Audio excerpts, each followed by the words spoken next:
everyone, this is Peak Entertainment and we are back again, and here now we have another video for you, and this will be a review of the first 2 episodes of The Acolyte.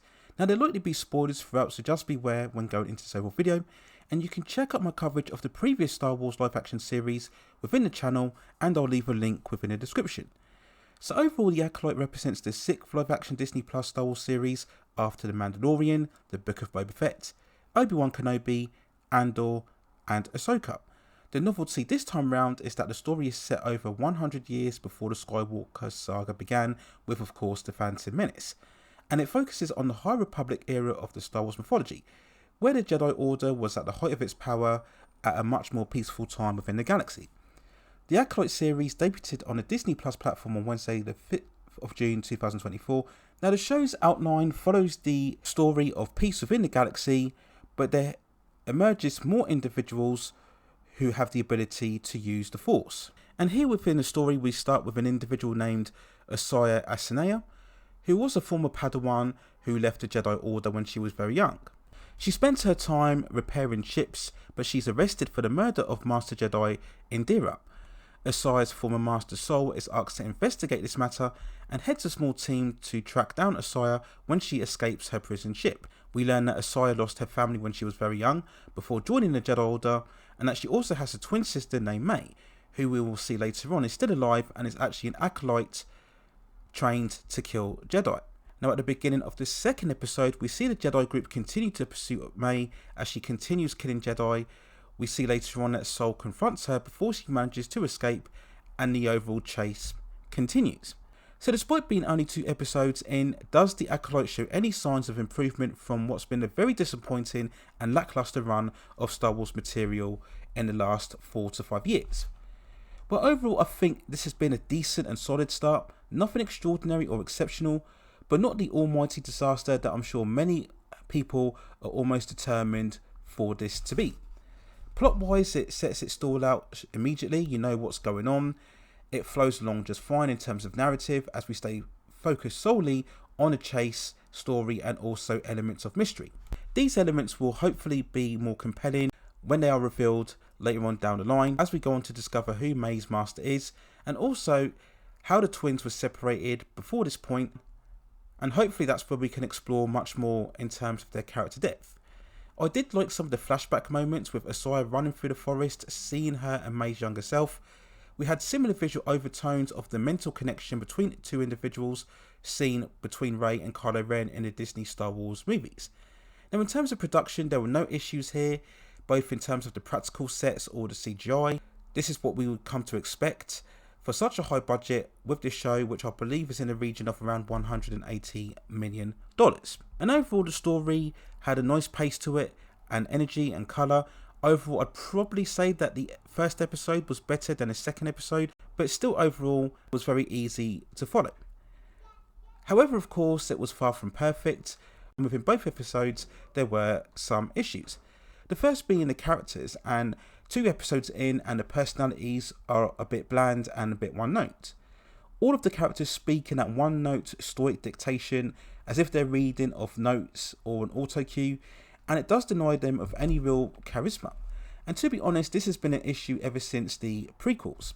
We don't yet get the emotional range or intensity from either Asaya or May, and it can be argued that in terms of May, her origin is almost a replication of what we saw from Reva within the Obi-Wan Kenobi series.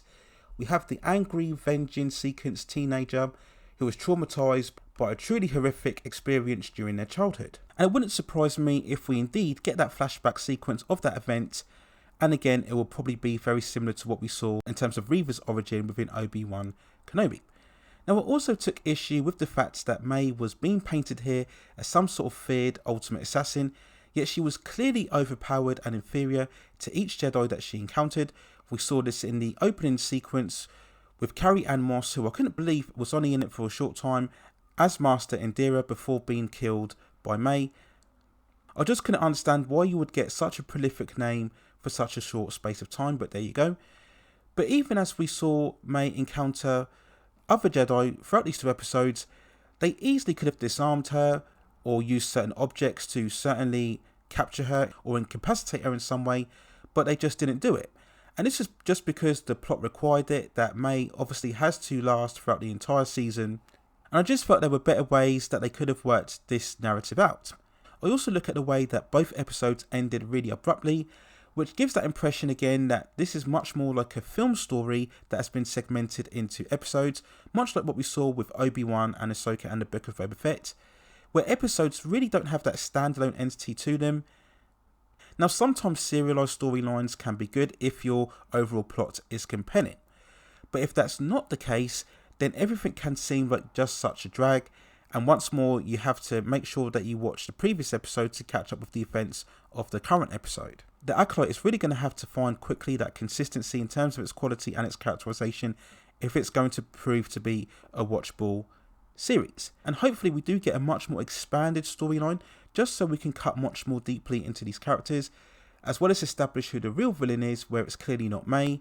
Even though this is only the first 2 episodes, it's looking very obvious at this stage that we will get some sort of climatic battle between both Asaya and May before we see May eventually join in the other side as well. Though it's also possible that we could see May meeting her end, because otherwise her continued participation would mean that the actress would have to play both roles on a consistent basis.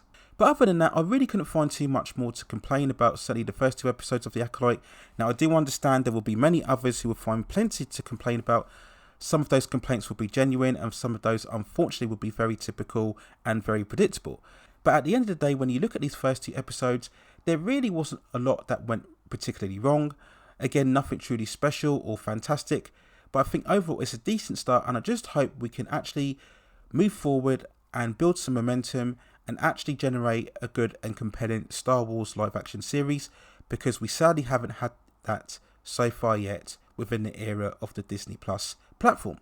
So there's my overall thoughts and quick feelings on the opening 2 episodes of The Acolyte. Let me know what you think in the comments below, and of course I will provide any other standard episode reviews and also an overall season review of the series within the channel, so look out for that in the future. And also, if you have any other television series, movies, or any other topics within the pop entertainment and culture scene that you'd like to see me cover, then also let me know in the comments, and I will see if I can provide further commentary for you on that subject matter within the future. Please also hit like the subscription and notification buttons so I can provide you with more high quality content like this in the future. But that's it for now. Take care of yourselves, and I will see you very, very soon.